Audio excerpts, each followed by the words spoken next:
All right, we can get to it. Phil Mackey has joined us, ladies and gentlemen. A ton of stuff to talk about, where it all begins and where it all ends. And is anybody ever coming back? It was a win. It was a damn good win. It was a win. It was, yes. Let's celebrate a Victory Monday here. Victory Monday, especially against the Packers. We love to beat the Packers because it's the rivalry, shoulder to shoulder. I got nothing against Packer fans. They've been a great team over the years, all the rest of it, but it's the direct competitor. Yeah, but I think it feels like if it doesn't feel like a loss, but it feels like I was reading some of the reports from like the locker room at Lambeau that it was a very subdued vibe, to say the least, in the locker room, because I mean Kirk, and by the way, for anyone, maybe there might be people who like weren't watching football yesterday, beautiful fall day. Kirk Cousins confirmed torn Achilles tendon, so he's going to be probably out for sure the year, and then we'll kind of see, he's 35 years old, what his body's like going into next year. But I mean, the Vikings, like they were kind of dead to start the season, right? 0-3, and they dig their way back. They beat San Francisco on Monday, and then on a short week, they come back. They beat the brakes off the Packers at Lambeau Field. And then for him to go down like that, it opens up. And the trade deadline's tomorrow, by the way. So Vikings vent line yesterday, I would say about half the callers were like, give Tom Brady a call. What's he doing right now? Is he still, because we've done that before, right? Go get Randall Cunningham off the couch. Go get Jeff George off a couch. Or Brett Favre, hell, Yeah. So I don't know, it's kind of mixed. Like, they're back, they're 4-4. If the playoffs started today, they would be in the playoffs, but we have no idea what their quarterback situation looks like the rest of this season or in 2024 at this point. I have a question for you. This guy, this backup quarterback. Yeah. I've never heard of him. Well, they just drafted him, Jaren Hall. Yeah. He's a rookie, but he's 25 and a half years old. Right. So, yeah, he's older than probably half the starting quarterbacks in the NFL right now. So he went to BYU. He was a good college quarterback. Oh, right. His whole family. Right. Yep, 5th round pick. But probably wasn't expecting, because Kirk Cousins never gets hurt. He's been the most durable quarterback in the NFL for 10 years, basically. So it's funny because Jaren Hall's actually not the backup. He's the 3rd string quarterback. But the backup quarterback, Nick Mullins, tweaked his back or something in a practice a couple weeks ago. So he's on injured reserve for another 2 weeks. So they basically have Jaren Hall is the only healthy quarterback on their roster. He's a rookie. He's trying to figure this thing out. And then they will be searching far and wide across the trade possibilities today. There's some certain guys that are just sort of sitting around. Do you remember Carson Wentz? Oh God, he was a top draft pick, like NDSU, 6 or 7. NDSU's finest. Yep, NDSU guy. He was good like 5 years ago. Then he got hurt, and he's just been kind of a disaster since. But he currently is unemployed. So there's a bunch of options out there, and we're just gonna have to see what do they want to do. Do they want to keep trying? Do they just do a fire sale in the next 24 hours, which is possible? So I don't know. I guess get your popcorn ready and just sort of see what the next couple days brings. I love your Brady call. God, if we got Brady to come back for 8 more games, 9 more games, that'd be phenomenal. Wouldn't that be a blast? And you know what? He doesn't have to worry about bad weather. They already played in Green Bay, right? Yeah, I think they might have like one more cold weather game later this season, but they're playing indoors. You got great weapons. No, I don't know. No, I think his mom's family is from southern Minnesota. So northern Minnesota. Northern Minnesota? His mom and my mom were born in Browerville, Minnesota. There you go.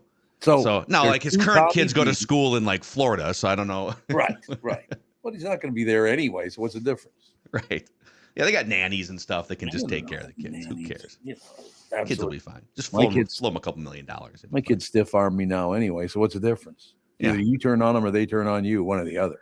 Yeah, that's the pitch to Tom Brady. Hey, man, your kids, they're probably at that age where they don't even really like you right now. So come on up to Minnesota, win another championship. Let's do it. Tommy B, Browerville, Minnesota. That's all I could say. Both our mothers were born there, baby. Yeah, all the legendary Tommy B's in the United States from Browerville, Minnesota. That's exactly right. Right next to Long Prairie, which is right next to Alexandria, kind of. Not right next to it, but it's up that way. Yeah. But in any case, it was very sad, and nobody hit him or anything. He just took a misstep or something. Yeah, it's Jesus. And you kind of know too if a guy, and they classified it to at first, just to put in, because you have to like say, why is he out of the game? And you have to tell the TV broadcast and stuff. They called it an ankle.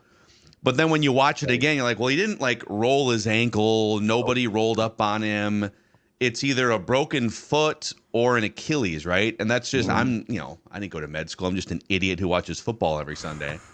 And you could just kind of tell by the way that he just went down. And then they showed the slow motion replay. And you can see it shake in like, it's terrible. We're not in a good position. Obviously, there's no great time for an injury like this to happen, but right before the trade deadline, it feels like if we did make any move for a quarterback, it's just rushed and not necessarily all the way thought through. I think I'd like Jaren Hall, rolling the dice with him, see what he's got, because in the future, I don't know if they will bring Kirk back after this year. No, no way. Man. He's not coming back. This team's got some bad luck with non-contact quarterback leg injuries. That's true. Teddy Bridgewater. Yep. Didn't Bradford? I mean, he already had something going on when he came after they traded for him, but I know he had some stuff like right away as well, right? Bradford had, I think he had like, bone on bone, no cartilage by the age of 27. So he played pretty well that first year, Bradford, that he filled in for Bridgewater. But then I remember, so the second year, I think he played really well in the first game, hurt his knee again. They tried to run him out there against the Bears, and he dropped back to pass, and he's just, he's like a 30-year-old in an 87-year-old's body with long floppy sleeves. And he drops back to pass, and like 4 Bears pass rushers come at him, and he just laid down. He's like, I don't want to play football anymore. Let's be done. But yeah, they definitely. But one thing this franchise is great at, and this would be maybe a silver lining for my whole life going back to the late 80s watching this team, they are great at bringing in journeyman quarterbacks to sort of pick up the pieces. Hey, we've got a pretty decent car here. We just need someone to drive it and don't drive it into a telephone pole, right? And they've done really well with that. So we'll see. Maybe there's somebody out there that, there's like Ryan Tannehill's available. Can they squeeze 9 games out of a guy like that? Matt Ryan's in the broadcast booth. Looked pretty cooked the last couple of years, but not like there's options. There's options. Not sign Matt Ryan. Phil, do you have like a guy that's at the top of your personal list that you'd want to see if they do want to explore that journeyman list? Besides Tom Brady, and it takes 2 to tango with that, right? There's one more phone call I would put in, and I'm certain that the Vikings would be rejected by this person. But you have to make the phone call. Andrew Luck. Oh, yeah. There's a good call. Yeah. That's a great call. He's been retired for like 4 or 5 years because he just couldn't take the injuries and the sort of the beat down. But here's part of the problem. Well, for one, he's probably doesn't want to play anymore. Otherwise, he would have. I think he's down like 60 pounds or something from where he was at his play. He's like super thin now. And the other thing is, part of the reason why he left the Colts back in, 2018 or 19, right before the season started, is because his body took a beating with a bad offensive line and sort of a bad team that was built by the general manager of the Colts at the time that sort of built that roster is the current assistant general manager of the Vikings. So like they may have to fire a guy in the front office to make that work with Andrew Luck. And this is just my pipe dream. This is never going to happen, but it's I'm making about 15 phone calls today, and that's one of them if I am running the Vikings. How about Fran Tarkenton? Can we get him back? Would you rather have Fran Tarkenton or Sean Mannion is the question for Tevin, probably. Yeah, no. Yeah, I'll go out there and play quarter. They'll just have a 50-50 raffle before the game. Hand you a playbook and here, warm your arm up. Let's go. Yeah. Tommy Kramer I'd probably put Tommy Kramer in there before I would put Sean Mannion in a game at this point. If you're going to say that name, you have to say it like Sid. Tommy Kramer? Tommy Kramer. He said it that way every time. He said, yesterday I was talking to Tommy Kramer. Sydney, we miss you. Sydney died at 100 years old. How great is that? God, 3 years ago. 3 years ago, early October, I want to say. Yeah, October 17th or 18th, October 18th, because my brother died 3 days before he did. What do you think he would be writing about today? Like what would his post Cousins injury column be? it would be, this is Bernard's fault over at the Q over there. Yeah. That's probably what it would be. Yeah, I don't know. Sydney, you've heard my Sydney story about the soup, haven't you? I don't know if I've heard the soup story. Oh, God, it's one of my favorite stories. I'm at the M Club. He goes, Bernard, join me over at the M Club. It's upstairs at Jack's Northeast. I'll be a little late. Don't worry about it. I said, I'll see you over there. So I go over there, and I'm sitting at the table with a couple other people I know, all the rest of it. All of a sudden, there's this big hubbub, and here comes Sid Hartman. Sits down, grabs a bowl, starts eating his tomato soup. He has about 7, 8, 10 bites of it, right? 10 mouthfuls. He looks at me and goes, this soup is really sweet. And I said, it's because it's salad dressing. Oh, just spoonfuls of French dressing.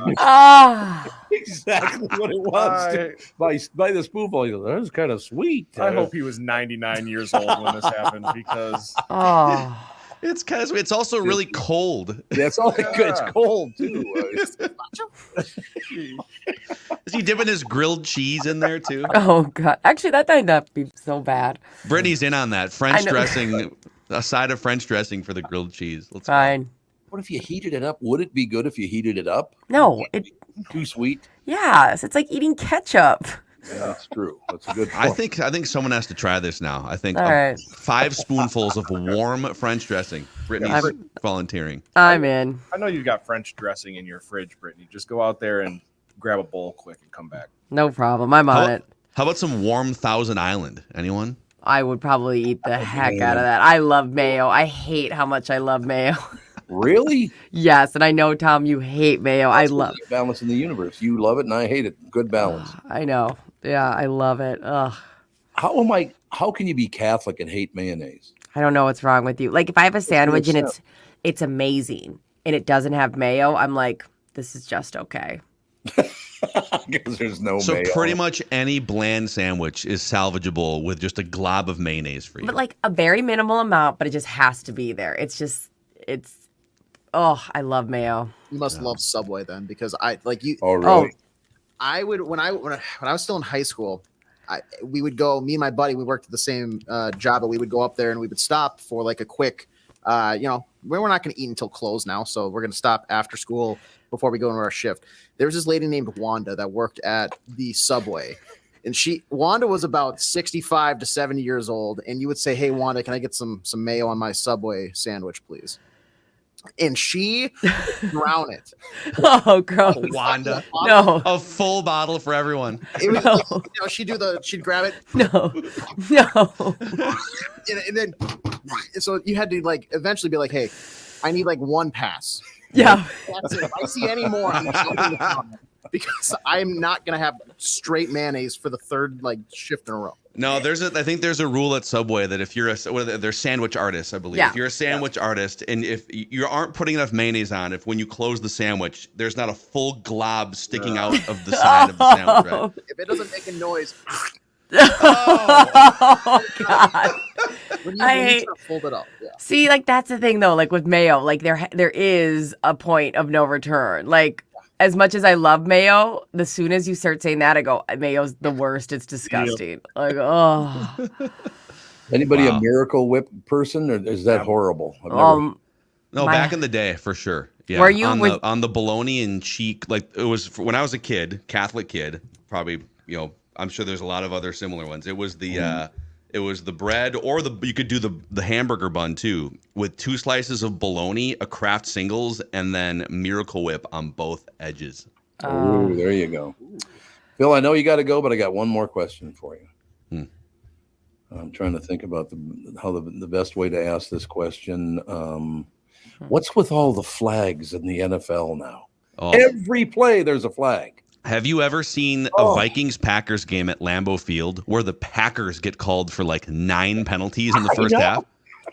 Like, that's when you know that their time is over. 30 years of Hall of Fame quarterbacks, 12th man being the official, and yesterday was a sign that you guys for those Packer fans, I don't remember this because I was, my conscious Packers memories are early 90s Brett Favre, but like there was a dark 20-year period between the Vince Lombardi teams and Brett Favre, and you're about to walk right back into that. So enjoy the laundry on the field, enjoy your crappy quarterbacks, I know you got your Super Bowls, whatever. That's fine. Yeah, we're happy for you. But yeah, Enjoy the next 10 years. I hope they're so bad. I'm ready. Kind of negative. I though, hope you the know. Packers. I have a disdain. I'm going to go to Hudson today, but no, I don't think I'm going to. I'll Ugh. be attacked personally. I'll take responsibility for that. The Packers All fans, right. yeah.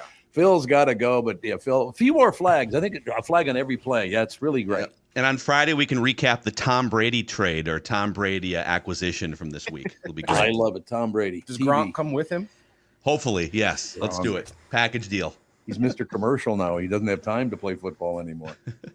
All right, guys. Allie, we'll talk to you on Friday. Thanks very much. Phil Mackey, Skor North. Ladies and gentlemen, take a break. Be right back in a couple of minutes.